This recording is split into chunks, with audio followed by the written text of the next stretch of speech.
سورہ فجر۔ نام، پہلے ہی لفظ والفجر کو اس کا نام قرار دیا گیا ہے۔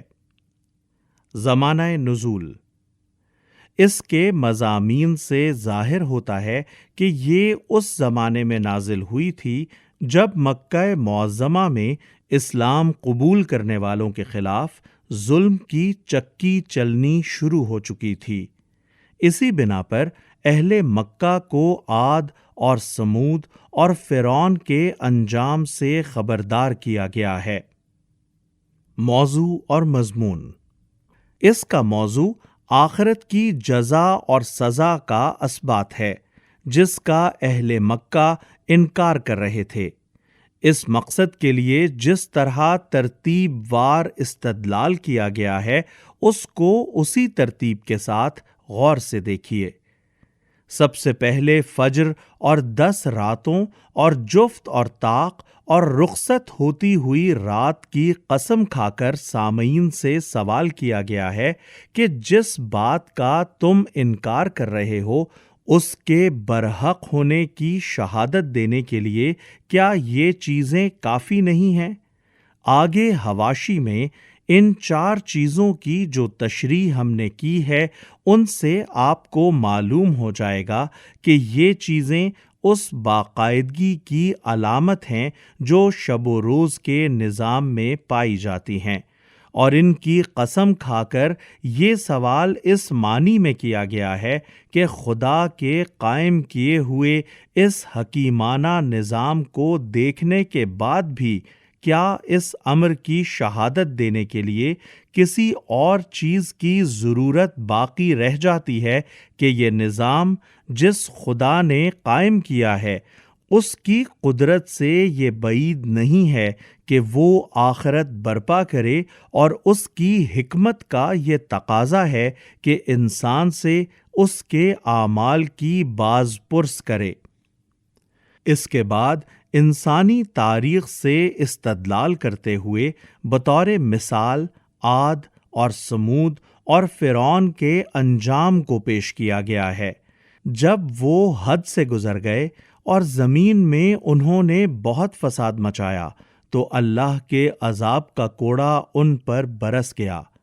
یہ اس بات کی علامت ہے کہ کائنات کا نظام کچھ اندھی بہری طاقتیں نہیں چلا رہی ہیں، نہ یہ دنیا کسی چوپٹ راجا کی اندھیر نگری ہے، بلکہ ایک فرما روائے حکیم و دانا اس پر حکمرانی کر رہا ہے، جس کی حکمت اور عدل کا یہ تقاضا خود اس دنیا میں انسانی تاریخ کے اندر مسلسل نظر آتا ہے کہ عقل اور اخلاقی حس دے کر جس مخلوق کو اس نے یہاں تصرف کے اختیارات دیے ہیں اس کا محاسبہ کرے اور اسے جزا اور سزا دے۔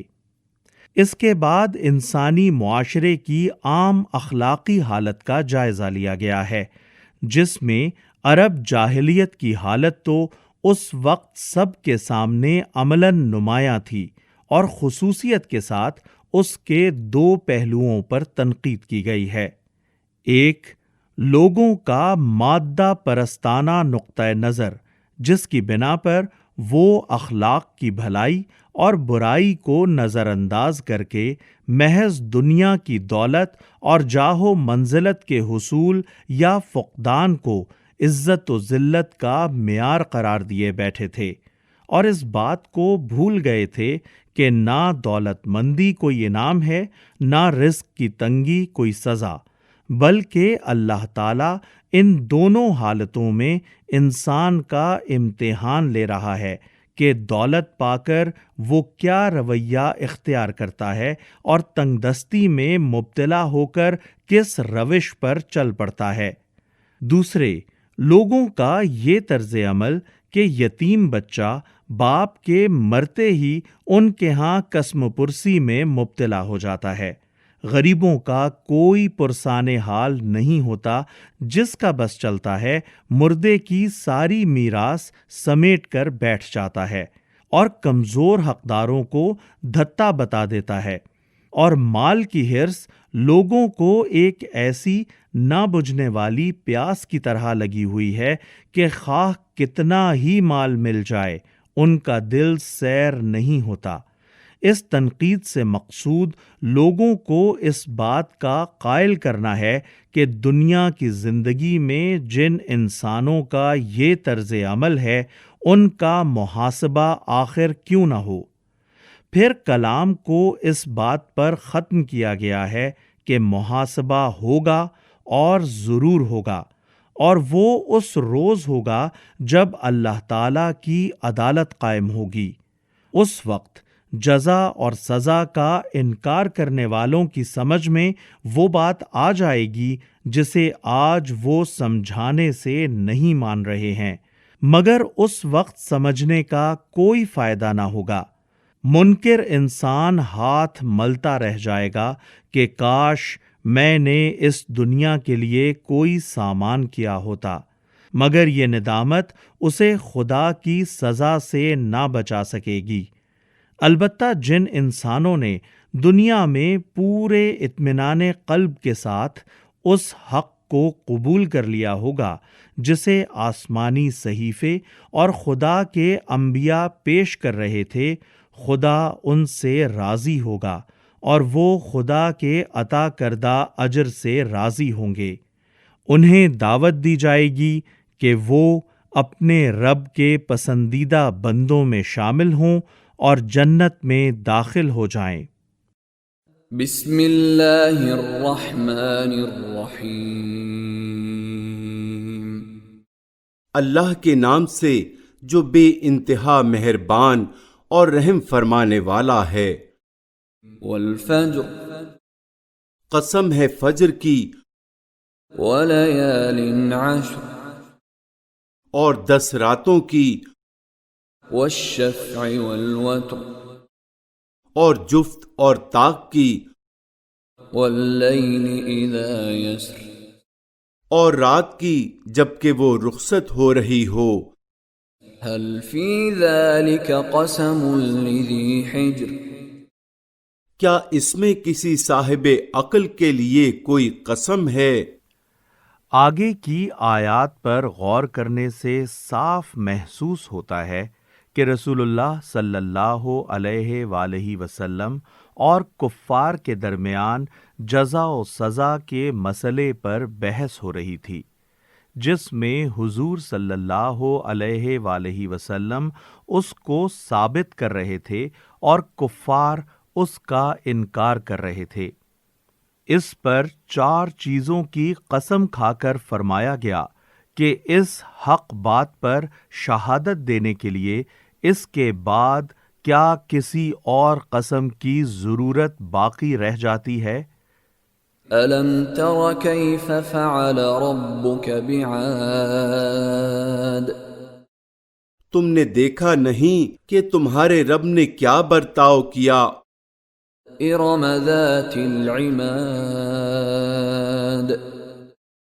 اونچے ستونوں والے عاد ارم کے ساتھ، التي لم يخلق مثلها في البلاد، جن کے مانند کوئی قوم دنیا کے ملکوں میں پیدا نہیں کی گئی تھی۔ وثمود الذين جابوا الصخر بالواد، اور سمود کے ساتھ جنہوں نے وادی میں چٹانیں تراشی تھیں۔ وفرعون ذي الأوتاد، اور میخوں والے فرعون کے ساتھ، الذين طغوا في البلاد، یہ وہ لوگ تھے جنہوں نے دنیا کے ملکوں میں بڑی سرکشی کی تھی۔ فأكثروا فيها الفساد، اور ان میں بہت فساد پھیلایا تھا۔ فصب عليهم ربك سوط عذاب،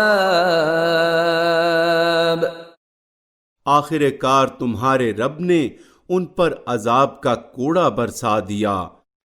ان ربك لبالمرصاد، حقیقت یہ ہے کہ تمہارا رب گھات لگائے ہوئے ہے۔ گھات اس جگہ کو کہتے ہیں جہاں کوئی شخص کسی کے انتظار میں اس غرض کے لیے چھپا بیٹھا ہوتا ہے کہ جب وہ زد پر آئے اسی وقت اس پر حملہ کر دے۔ انجام سے غافل، بے فکری کے ساتھ وہ اس مقام سے گزرتا ہے اور اچانک شکار ہو جاتا ہے۔ یہی صورتحال اللہ تعالیٰ کے مقابلے میں ان ظالموں کی ہے جو دنیا میں فساد کا طوفان برپا کیے رکھتے ہیں اور انہیں اس کا کوئی احساس نہیں ہوتا کہ خدا بھی کوئی ہے جو ان کی حرکات کو دیکھ رہا ہے۔ وہ پوری بے خوفی کے ساتھ روز بروز زیادہ سے زیادہ شرارتیں کرتے چلے جاتے ہیں، یہاں تک کہ جب وہ حد آ جاتی ہے جس سے آگے اللہ تعالیٰ انہیں بڑھنے نہیں دینا چاہتا، اسی وقت ان پر اچانک اس کے عذاب کا کوڑا برس جاتا ہے۔ فَأَمَّا الْإِنسَانُ إِذَا مَا ابْتَلَاهُ رَبُّهُ فَأَكْرَمَهُ وَنَعَّمَهُ فَيَقُولُ رَبِّي أَكْرَمَنِ، مگر انسان کا حال یہ ہے کہ اس کا رب جب اس کو آزمائش میں ڈالتا ہے اور اسے عزت اور نعمت دیتا ہے تو وہ کہتا ہے کہ میرے رب نے مجھے عزت دار بنایا۔ وَأَمَّا إِذَا مَا ابْتَلَاهُ فَقَدَرَ عَلَيْهِ رِزْقَهُ فَيَقُولُ رَبِّي أَهَانَنِ، اور جب وہ اس کو آزمائش میں ڈالتا ہے اور اس کا رزق اس پر تنگ کر دیتا ہے تو وہ کہتا ہے میرے رب نے مجھے ذلیل کر دیا۔ یعنی یہ ہے انسان کا مادہ پرستانہ نظریہ حیات۔ اسی دنیا میں مال و دولت اور جاہ و اقتدار مل جانے کو وہ عزت اور نہ ملنے کو ذلت سمجھتا ہے، حالانکہ اصل حقیقت جسے وہ نہیں سمجھتا یہ ہے کہ اللہ نے جس کو دنیا میں جو کچھ بھی دیا ہے آزمائش کے لیے دیا ہے۔ دولت اور اقتدار میں بھی آزمائش ہے اور مفلسی میں بھی آزمائش۔ كلا بل لا تكرمون اليتيم، ہرگز نہیں، بلکہ تم یتیم سے عزت کا سلوک نہیں کرتے۔ ولا تحاضون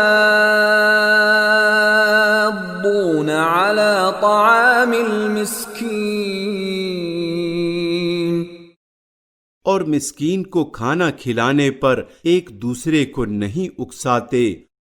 وتأكلون التراث أكلا لما، اور میراث کا سارا مال سمیٹ کر کھا جاتے ہو۔ وتحبون المال حبا جما، اور مال کی محبت میں بری طرح گرفتار ہو۔ كلا اذا دكت الارض دكا دكا، ہرگز نہیں، یعنی تمہارا یہ خیال غلط ہے کہ تم دنیا میں جیتے جی یہ سب کچھ کرتے رہو اور اس کی باز پرس کا وقت کبھی نہ آئے۔ جب زمین پے در پے کوٹ کوٹ کر ریگزار بنا دی جائے گی۔ وجاء ربك والملك صفا صفا، اور تمہارا رب جلوہ فرما ہوگا اس حال میں کہ فرشتے صف در صف کھڑے ہوں گے۔ وجيء يومئذ بجهنم يومئذ يتذكر الإنسان وأنى له الذكرى، اور جہنم اس روز سامنے لے آئی جائے گی، اس دن انسان کو سمجھ آئے گی اور اس وقت اس کے سمجھنے کا کیا حاصل؟ يقول يا ليتني قدمت لحياتي وہ کہے گا کہ کاش میں نے اپنی اس زندگی کے لیے کچھ پیشگی سامان کیا ہوتا. فيومئذ لا يعذب عذابه أحد پھر اس دن اللہ جو عذاب دے گا ویسا عذاب دینے والا کوئی نہیں. ولا يوثق وثاقه أحد اور اللہ جیسا باندھے گا ویسا باندھنے والا کوئی نہیں. يا أيتها النفس المطمئنة دوسری طرف ارشاد ہوگا اے نفس مطمئن. نفس مطمئن سے مراد وہ انسان ہے جس نے کسی شک و شبہ کے بغیر پورے اطمینان اور ٹھنڈے دل کے ساتھ اللہ وحدہ لا شریک کو اپنا رب اور انبیاء کے لائے ہوئے دین حق کو اپنا دین قرار دیا. ارجعی الى ربک راضیة مرضیة چل اپنے رب کی طرف اس حال میں کہ تو اپنے انجام نیک سے خوش اور اپنے رب کے نزدیک پسندیدہ ہے.